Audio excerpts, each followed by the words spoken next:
Bismillahirrahmanirrahim. Assalamualaikum warahmatullahi wabarakatuh. Salam sehat dan salam sejahtera untuk kita semua. Perkenalkan, nama saya Nur Hasanah, dosen program studi D3 Kebidanan Andi Makassau.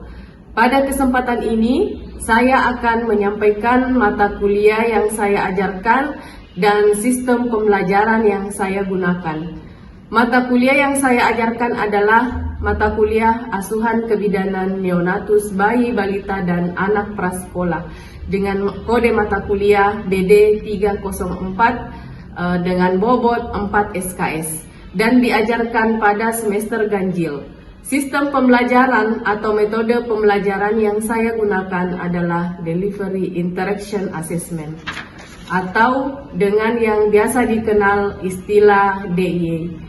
Yang pertama, delivery adalah bagaimana proses penyampaian materi pembelajaran sehingga dapat diterima dengan baik oleh mahasiswa. Materi yang saya sampaikan mengacu pada capaian pembelajaran lulusan dari mata kuliah ini.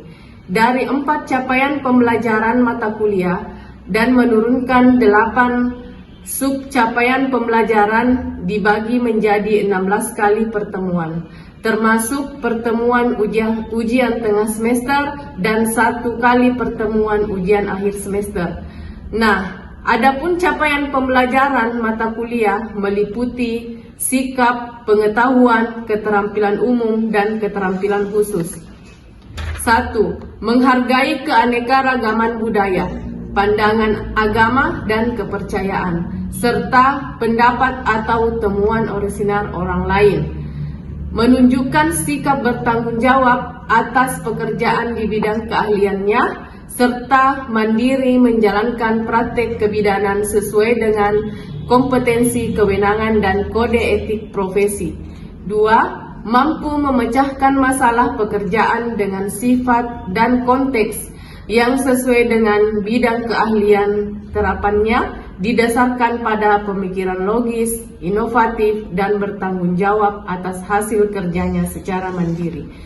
3. Menguasai konsep teoritis ilmu kebidanan, asuhan kebidanan, dan etika profesi. 4. Menguasai metode, teknik, dan pengetahuan prosedural dalam asuhan kebidanan pada kehamilan, persalinan, pasca persalinan, bayi baru lahir, bayi dan balita, serta kontrasepsi. Mengetahui pengetahuan faktual tentang jenis, tanda, gejala, penyakit-penyakit umum, dan infeksi pada neonatus, bayi dan balita. 5. Mampu melakukan asuhan kebidanan pada masa kehamilan, persalinan normal, pasca persalinan normal, bayi dan balita normal sesuai standar kompetensi bidang vokasi. 6. Mampu mengidentifikasi penyimpangan kelainan pada kasus neonatus, bayi dan balita. Selanjutnya, deskripsi mata kuliah. Mata kuliah ini adalah mata kuliah utama program studi yang setelah mahasiswa menyelesaikan mata kuliah ini, mahasiswa akan mampu melakukan praktek asuhan pada neonatus, bayi dan balita, anak prasekolah. Bahan kajian pada mata kuliah ini adalah kebutuhan dasar neonatus, bayi dan balita, evidence based dalam asuhan neonatus, bayi dan balita, serta prosedur keterampilan dasar kebidanan pada asuhan neonatus, bayi, balita, dan anak prasekolah. Pelaksanaan pembelajaran menggunakan metode kuliah tutorial, praktikum laboratorium, dan penugasan mandiri. Penugasan mahasiswa dievaluasi dengan penilaian formatif dan sumatif serta nilai tugas. Capaian pembelajaran mata kuliah mampu mengidentifikasi dan menjelaskan tentang kebutuhan dasar neonatus, bayi, balita, dan anak prasekolah, evidence based dalam asuhan neonatus, bayi, dan balita. Sub capaian mata kuliah. 1. Mahasiswa mampu menjelaskan kebutuhan dasar neonatus, bayi, dan balita. 2. Mahasiswa mampu menjelaskan tentang evidence based dalam asuhan neonatus, bayi, dan balita. 3. Mahasiswa mampu melakukan prosedur keterampilan dasar kebidanan pada asuhan neonatus bayi dan balita. 4. Mahasiswa mampu menjelaskan tanda bahaya pada neonatus bayi dan balita.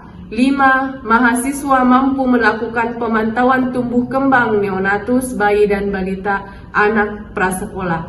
6. Mahasiswa mampu mendeteksi dini komplikasi dan penanganan awal kegawat daruratan pada neonatus bayi dan balita.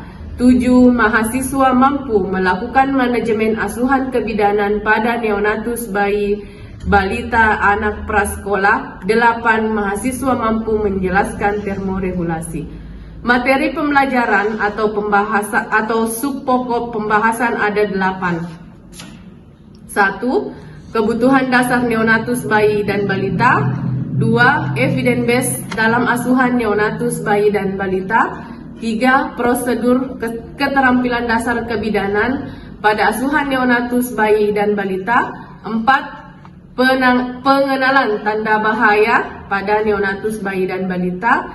5. Pemantauan tumbuh kembang neonatus bayi dan balita dan prasekolah. 6. Deteksi dini komplikasi dan penanganan awal kegawat daruratan pada neonatus bayi dan balita. 7. Manajemen asuhan pada neonatus bayi dan balita. 8. Termoregulasi. Selanjutnya adalah sistem pembelajaran yang saya gunakan pada awal pertemuan. Saya akan melakukan perkenalan dengan mahasiswa untuk menjalin hubungan keakraban dengan mahasiswa dengan cara diskusi.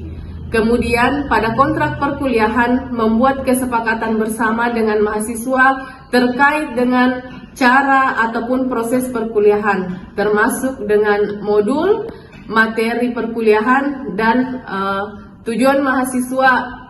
tujuannya adalah mahasiswa mendapatkan gambaran pelaksanaan perkuliahan 1 semester ke depannya dan kompetensi apa yang akan dicapai pada mata kuliah pengantar asuhan neonatus bayi, balita dan anak prasekolah. Sistem pembelajaran yang kedua adalah teknik interaction. Selanjutnya adalah sistem pembelajaran yang saya gunakan. Pada awal pertemuan, saya akan melakukan perkenalan dengan mahasiswa untuk menjalin hubungan keakraban dengan mahasiswa dengan cara diskusi. Kemudian, pada kontrak perkuliahan membuat kesepakatan bersama terkait dengan cara ataupun proses perkuliahan, termasuk dengan modul materi-materi perkuliahan dengan tujuan mahasiswa dapat memperoleh gambaran pelaksanaan perkuliahan 1 semester ke depannya dan kompetensi yang akan dicapai pada mata kuliah asuhan neonatus bayi, balita dan prasekolah. Sistem pembelajaran yang kedua adalah teknik interaction.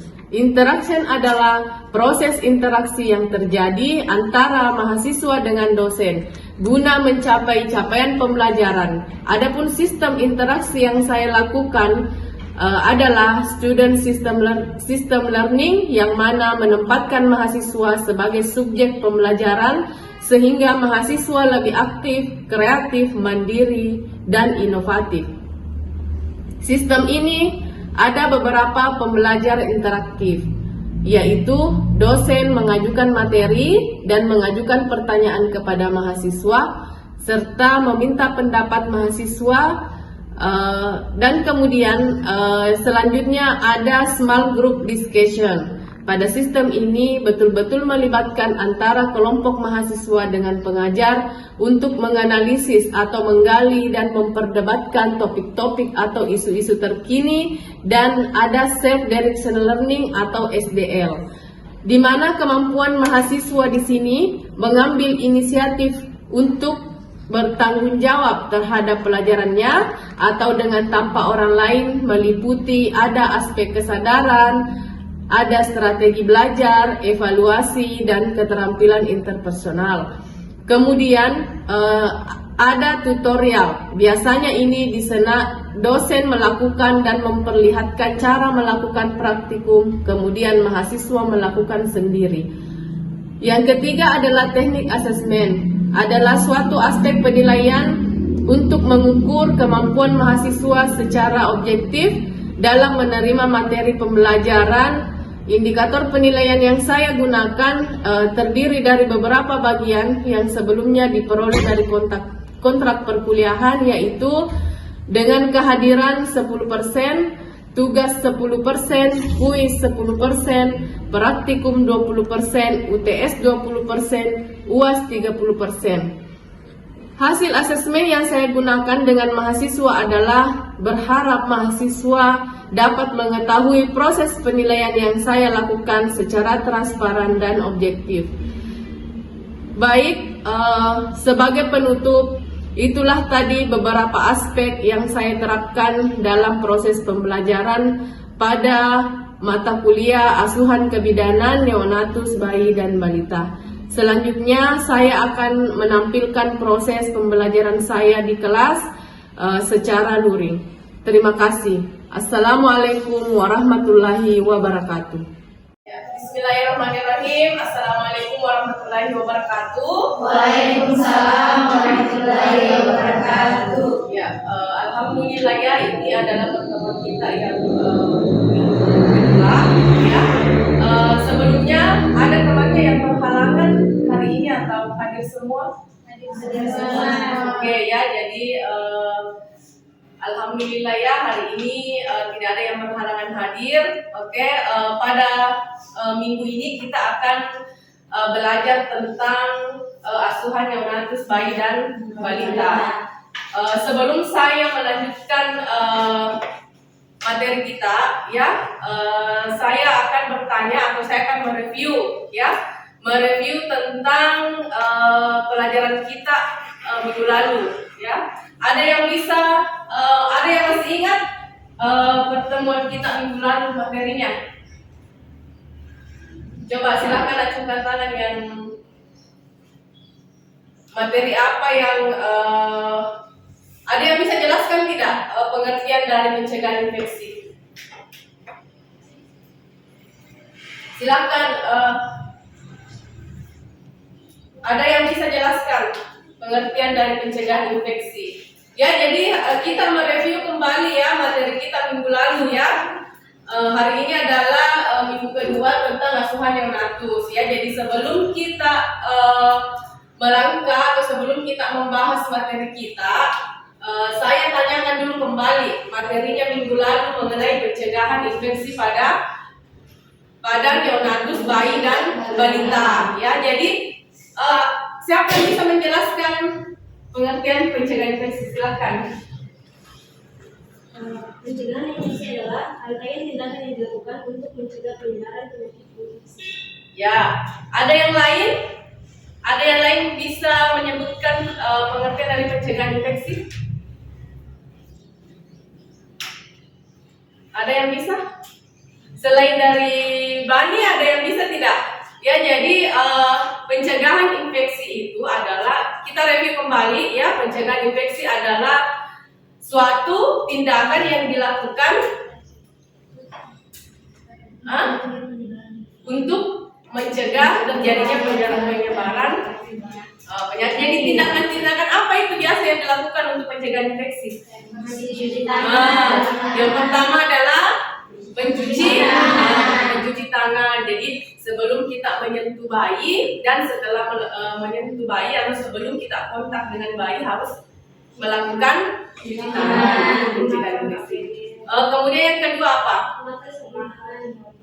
Ya, menggunakan sarung tangan. Kemudian selanjutnya apa lagi? Ya, memastikan semua peralatan yang digunakan itu steril dan higienis ya. Ya, jadi itu adalah materi kita minggu lalu. Selanjutnya kita masuk ke materi kita pada hari ini, yaitu asuhan neonatus, bayi dan balita ya. Oke, jadi pada kesempatan hari ini kita akan membahas tentang konsep dasar rawat gabung. Jadi anak-anakku sekalian, kemarin sebelum kita memulai pertemuan kita pada hari ini, saya sudah memberikan materi, ya, sebaran materi. Sekarang saya mau bertanya, ada yang tahu tidak apa itu rawat gabung? Ya, silahkan Isma. Rawat gabung adalah membiarkan ibu dan bayinya bersama terus-menerus. Ya, jadi menurut Isma, rawat gabung itu adalah membiarkan ibu dan bayi bersama secara terus-menerus. Ya, jadi itu adalah rawat gabung. Oke. Tahukah kamu bagaimana konsep rawat gabung itu? Ya, kita lihat ya. Berkaitan dengan apa itu definisi dari rawat gabung, maka dijelaskan bahwa rawat gabung adalah suatu sistem, ya, suatu sistem perawatan ibu dan anak secara bersama-sama, sehingga memungkinkan sewaktu-waktu setiap waktu dapat memberikan ASI atau dapat menyusui anaknya, ya. Jadi itu adalah pengertian dari rawat gabung. Kenapa dilakukan rawat gabung? Oke, selanjutnya adalah rawat gabung itu memiliki ada dua, ya. Yang pertama adalah rooming in.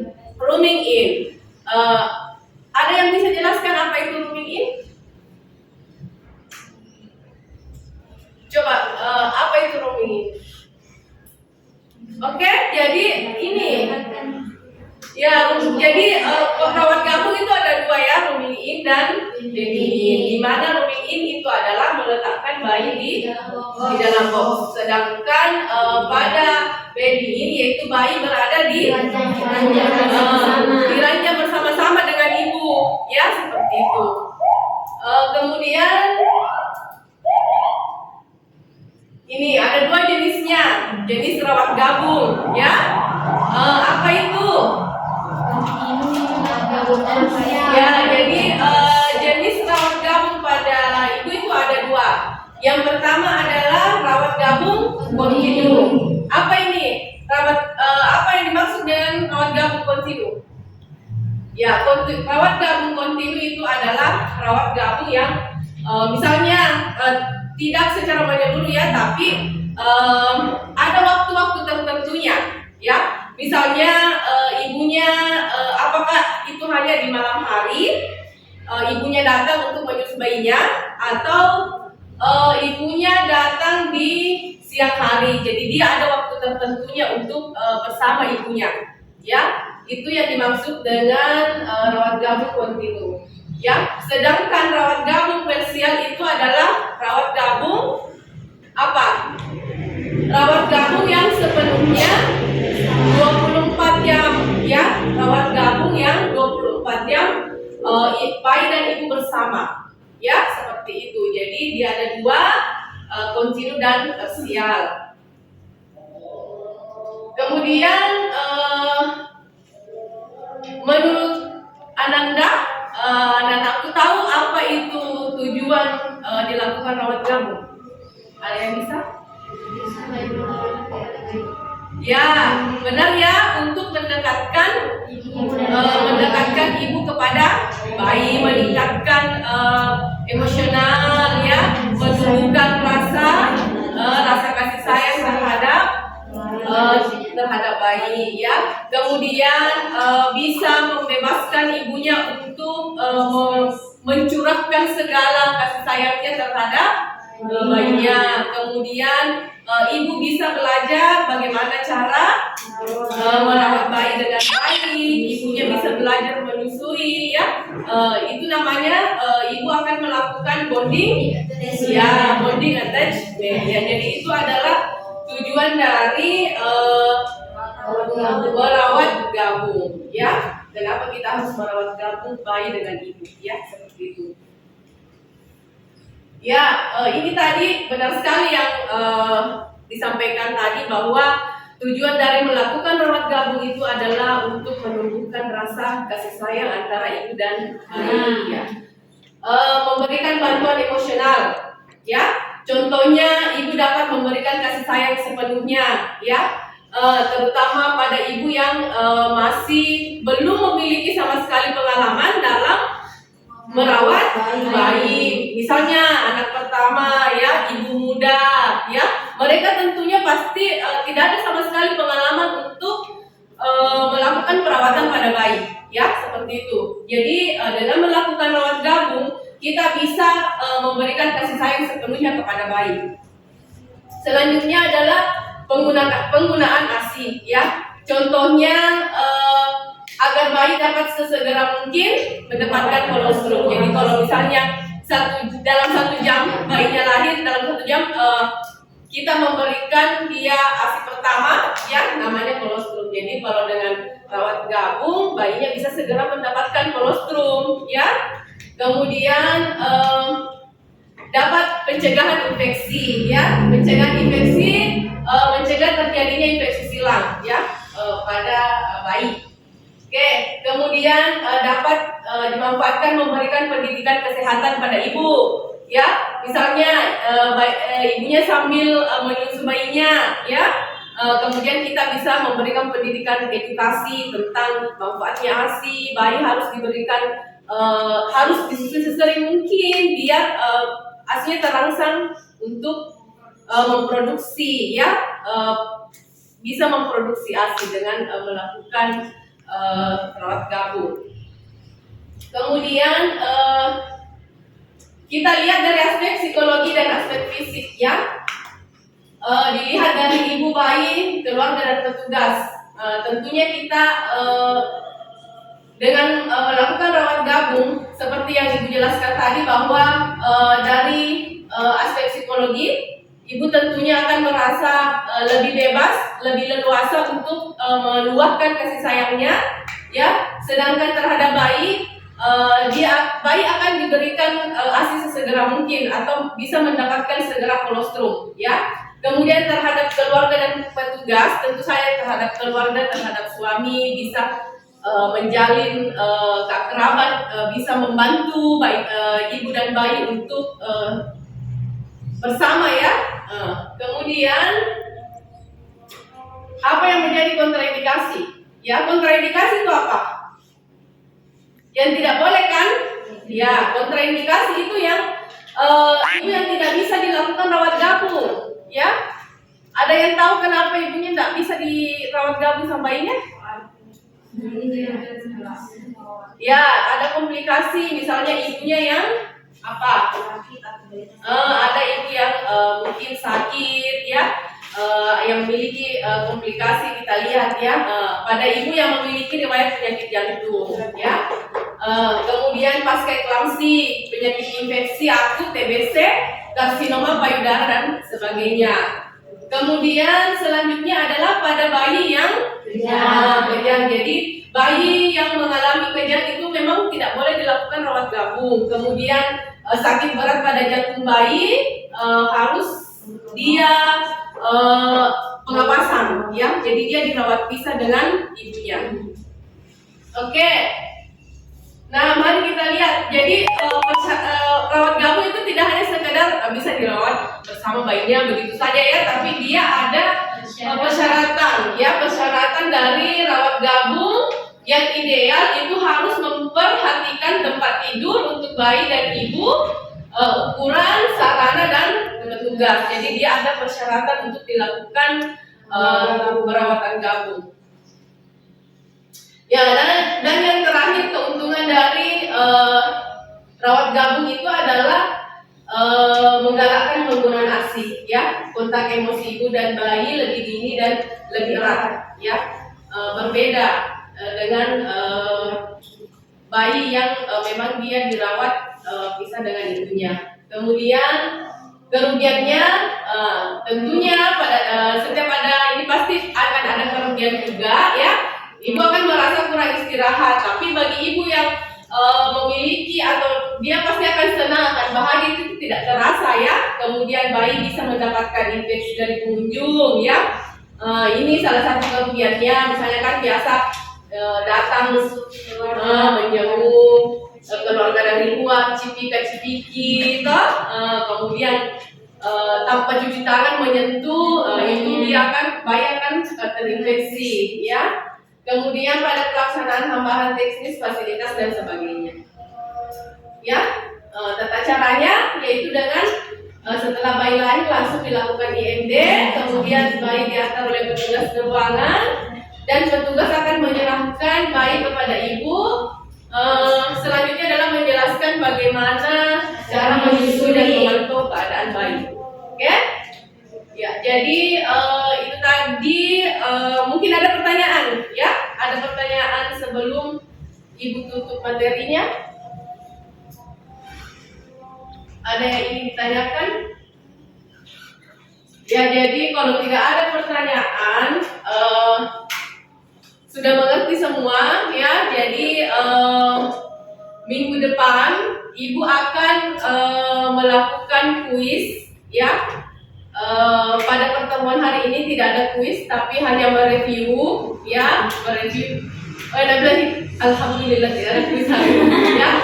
Ya, jadi karena hari ini ibu tidak mengadakan, karena memang tidak ada penyampaian sebelumnya, ya. Makanya dari minggu depan itu pertemuan berikutnya kita akan adakan kuis untuk pengambilan nilai. Jadi materinya itu tentang pencegahan infeksi dan jamur, ya, seperti itu. Ya, bagaimana absennya sudah disebar? Sudah. Oke. Ya, jadi kalau hari ini tidak ada pertanyaan, ya, ibu tutup pertemuan kita, ya. Lebih dan kurangnya mohon dimaafkan, ya. Billahi taufiq wal hidayah. Wassalamualaikum warahmatullahi wabarakatuh. Waalaikumsalam warahmatullahi wabarakatuh.